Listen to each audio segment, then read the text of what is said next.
Okay, good morning again, second grade. Today our title is Monitoring Where It Counts. Entitlerific, um, entitlement. As our motto is all titleific minutes matter. We're going to start today our objectives. If you look on your agenda, it says to gain a better understanding of aligning standards and exit tickets, to understand where we are in order to know where we're going, which are two that we've been working on for a while. Today we're going to talk about academic monitoring and what it entails, to gain a better understanding of the data analysis process using our Tiger weekly data meetings as well. Now, before we do anything else, we're going to look at just a few things, okay? And this is our main goal for the day, or outcome, to gain a better understanding of the data analysis process used in weekly data meetings, because I think two of you guys were with me last year. So, building up the work that we started last year, we meet weekly when we can, or bi-weekly. Sometimes we have to adjust it and meet K2. Sometimes we adjust it and meet 3-5.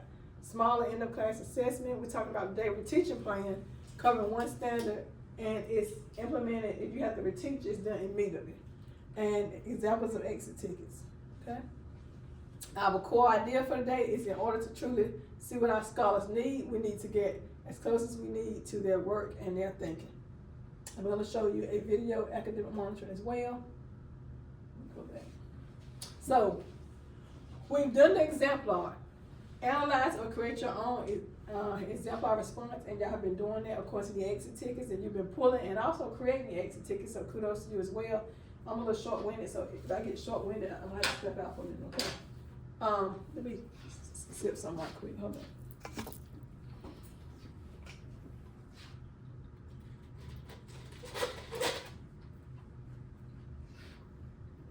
on. Unpack the task standard and text to identify the knowledge and skills required for mastery. So we've got this part right here down pat. Name the gap. Analyze unmastered scholar work to identify errors, common trends, and how their actual conceptual understanding is following, or trying to find out work to pinpoint the root cause of the conceptual understanding in the gap statement. Scholars are not yet able to blank because they don't fully understand blank. We've been doing a good job with that. Now we're at the MOY, and we need to be looking at basically just focus on reteaching the plan to address the conceptual gap identified. So what happens when we have to address a gap that's identified, and what kind of strategies should we use? And that's what we're going to talk about. Okay, the exemplar. Okay. We've been doing know and show for a while, and I also added conceptual understanding last year because I felt that was important. So basically in ELA, what we're going to do now, I just want you to take a minute, and we're going to go ahead, and because in ELA you are working on what standard, Miss David? We are working on ask and answer such question as who, what, where, when. And that's RL. Sorry, RI 2.1. 2.1. 1. Okay, that's fine. And say it again, what is it? Ask and answer such question as what, where, when, and why. Okay. If you will, go ahead. To understand the key details in text. Okay, so answering questions such as what, where, how, and why to understand key details in the text. Key details in text. Okay, okay. Now, what I want you to do, I want you to take a minute or two, and I want you to do, if you have not already done so, I see somebody with smart pants over here, I'm just messing with her, and she's already unpacked some of hers. So go ahead and do your know and your conceptual understanding piece, if you have not. Okay? Just look back over it. If you already have, I'll give you a minute. Okay? I know that you guys have been working diligently, so I'll just give you a quick minute, okay? I need to get this back so it's not falling.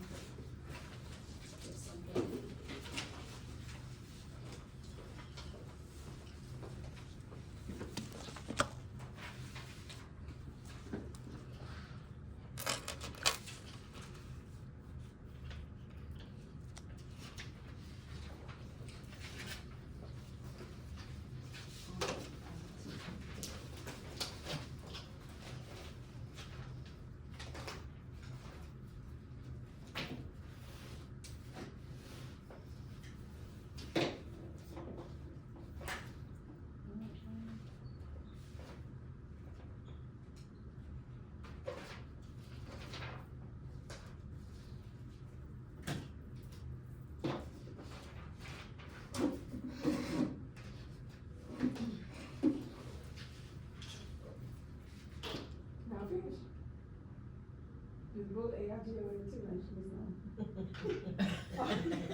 Okay, look at the no and show. It's the AIG, the whole group, good job, okay. Let's look at the prerequisite or the no, what should they, you, have a chance, and I keep saying 2 days, but we were out last week for President's Day, huh? So technically we've only had 1 day. Okay, so if you are already looking at the no, we had 1 day last week and then we're continuing, today is the 3rd day technically. What were you expecting for them to come to you knowing, Ms. Bull? How to ask and answer questions based on information in the text. Okay. How to decide what's important and what's unimportant details. Okay. Anybody else? On the no part? Okay. You have anything you wanna add, Ms. David, or this? I think they need to know when we say what, in a story, what we're talking about, when we say who, we're probably talking about the characters, when we say where, we're talking about the settings. Okay, good job. And let's look at the conceptual. What should they understand? What do you think, Miss? Who wants to go first? Miss David, you're looking at me, so go ahead. Or Miss Harrison? I think they should know the difference between the 5 W's, the who, what, when, why of the story, and how. I think they should know that. They should be able to distinguish between who the characters is, what the story is about, where it took place at, what was the main idea of the story, what was the focal point of the story. Okay. You have anything on hand for? They should understand that they need to reread the text if they don't understand, and ask questions as they read, like what they say, interact with the text before doing and after reading. Okay. You gotta hold my cheek nose, thing. Your what? I'm just messing with you. Good job. That was all I heard, that was all I heard doing my master's program, interact Yeah, with the text text, before yes. doing. And it's, I also have active readers make notes or use symbols of questions that they have while they're reading. Sometimes they find the answer to the question in the text, and you guys have basically said everything else. Now, what are you hoping that by Friday, they will be able to do or should be able to show you as evidence of knowledge? I'll give you 1 minute, cause I know some of y'all probably have already finished that part. It's the AIG group, I keep forgetting. Evidence of knowledge. What evidence of knowledge do you want them to be able to show you? And I have, while y'all are talking, I have some terms that are related to, in terms of vocabulary, will be text, predictions, inferences, literally, multi-paragraph sections, background knowledge, drawing conclusions, text features, main idea, key details, and question stamps. And a lot of times you can find, I know that this group knows, but you can find the vocabulary inside your unpacking piece, and I'm sure that's where y'all have been getting it from. Let's look up when you finish, and I'll know what you finished.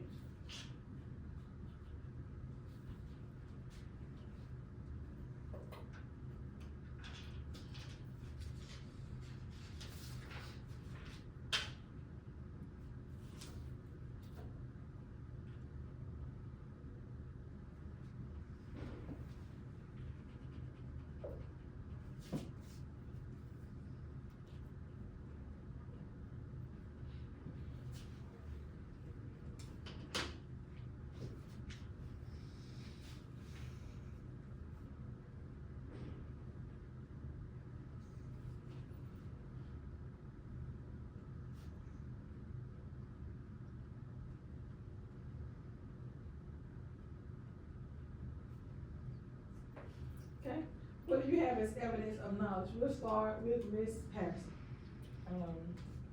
The scholar should be able to recall, events in the text and be able to explain and detail what happened, in what they've read, and be able to distinguish the, beginning, middle, and the end. Okay, good job. Ms. David?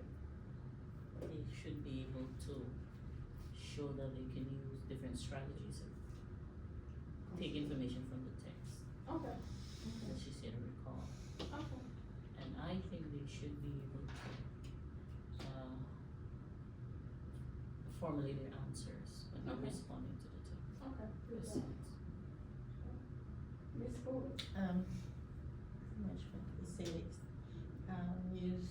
They should be able to go, after they answer the questions or find their answers, they should be able to find the evidence in the text from, to prove their answers, to show their answers, find the evidence.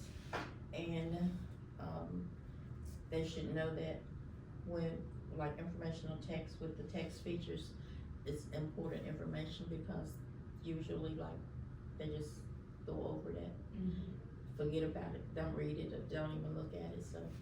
Yeah. I always say, let them know that, if it's important, if it's out there like that, standing alone, it means it's important. And a lot of times, like I said, they forget it, or they don't do anything with it when it comes to third grade, they do. Okay, good job. Now, I'm going to, good job with unpacking that standard, no-show, and conception. Now I want us to look at our exit tickets, and we're gonna talk about reteaching. Okay?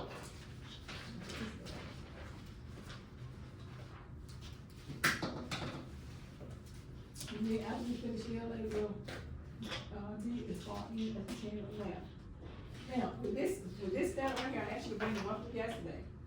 Now, when you look at it, when you look at how many got partially, or how many got fully met,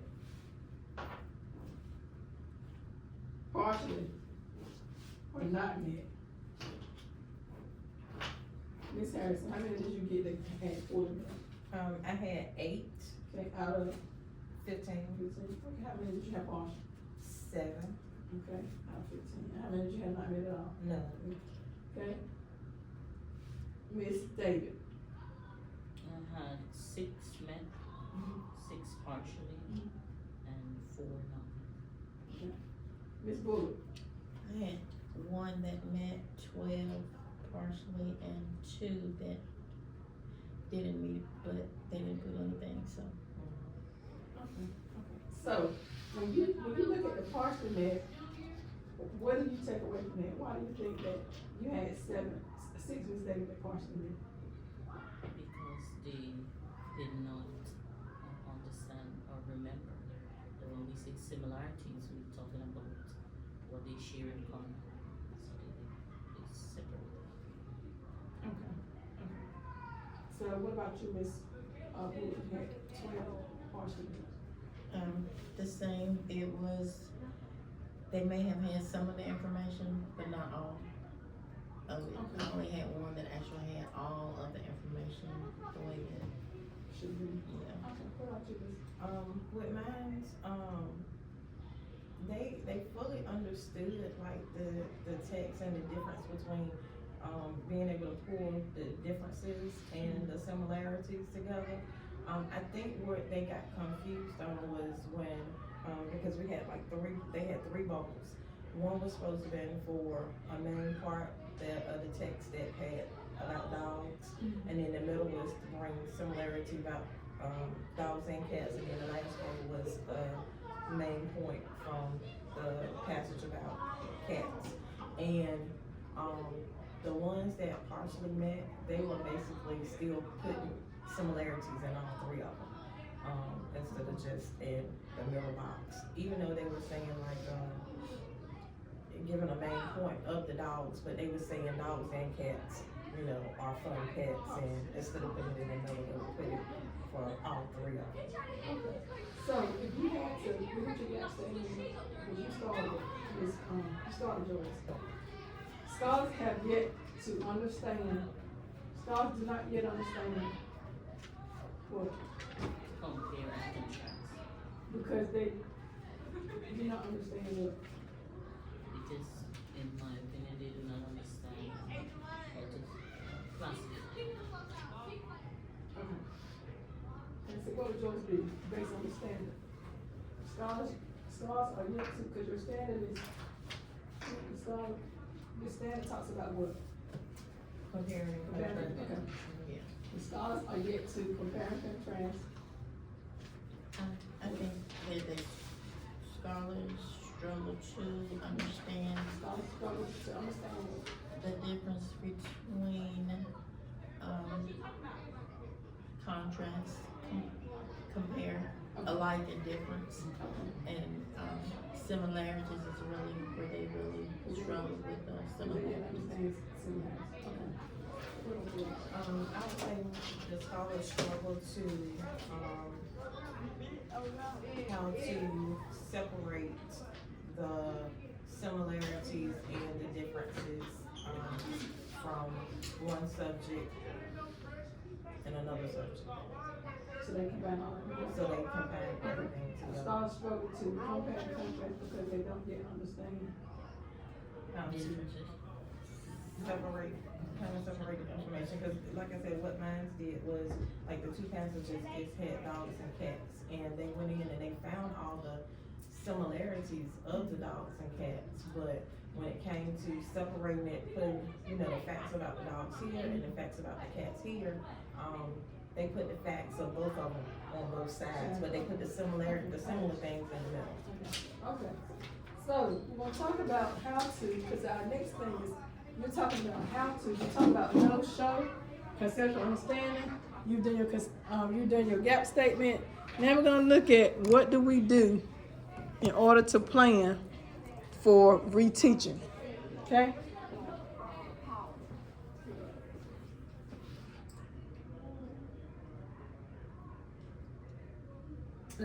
And I used our own examples instead of the one that was in my PowerPoint. Let's go to, we've already named the gap, we need to go to part 3.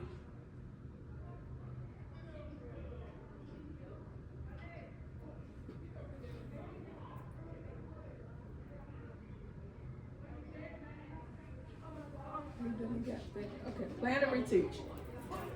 Creating a reteaching plan to address the gap that you've identified. Analyzing is meaningless without taking action on it. Okay, that's the core idea. Thinking aloud. Our models, we talk about our 2 types of reteaching. We're talking about thinking aloud, and you're talking about the I do, the think aloud, and then the minute lesson, which is where you're in front of the group. Everybody has the same materials, and you are modeling. It's an instructional technique where the teacher models the radical thinking steps that they utilize to successfully make meaning from a text, solve a problem, or complete a task. It allows scholars to replicate these same thinking steps when they basically are by themselves independently. Then we have show call on the guided discourse. A show call guided discourse is an instructional technique where the teacher facilitates a student discussion using sample student work. Of course, you don't put when you get ready to talk about it, you don't give the student names, none of that kind of information, but you're just going to share one, a non-exemplar, or both. So you're doing sharing student work.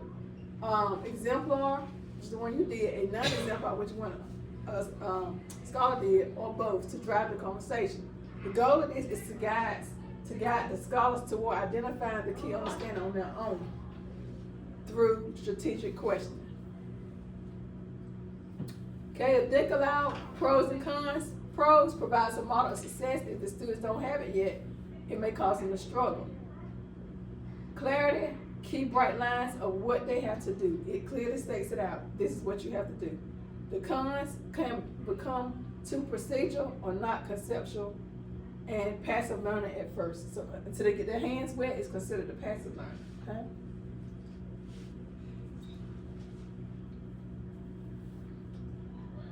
The show call on the guided discussion. Pros, active learning is stickier. Students do the thinking. It's easier to go to conceptual and then to dig deeper. Cons, more difficult to plan. Depends on the excellent questions and ability to manage discourse. Depends on some students being close enough to push them over to understanding. So the whole goal is to ensure that they're understanding so that you can get the end result of student achievement. Effective modeling, so you have before think aloud, during think aloud, and after think aloud. Can you see it right here? Before thinking aloud, ensuring scholars have the same materials that you are using. Provide students with a clear thinking job for them to focus on. For example, you're gonna ask out loud, like, what questions do I ask myself to solve this problem?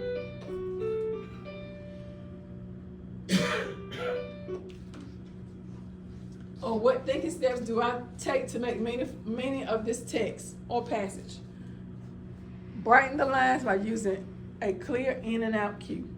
During think aloud, model replica thinking steps that students can follow. Vary your tone and cadence to sound different from a teacher voice. And you're gonna make your thinking visible. Anchor charts, annotations, flow charts, etc. Emphasize the key points and steps during the model. After thinking aloud, debrief the model by asking your students to share their answer to their thinking job. And their job was, what questions do I ask myself to solve this problem, or what steps do I take? Stamp the key points to make sure that you are drawing out the aspects that you want them to focus on, and put them up to the back. Let them practice independently, because with anything that you model, you always go back to inspect what you're expecting.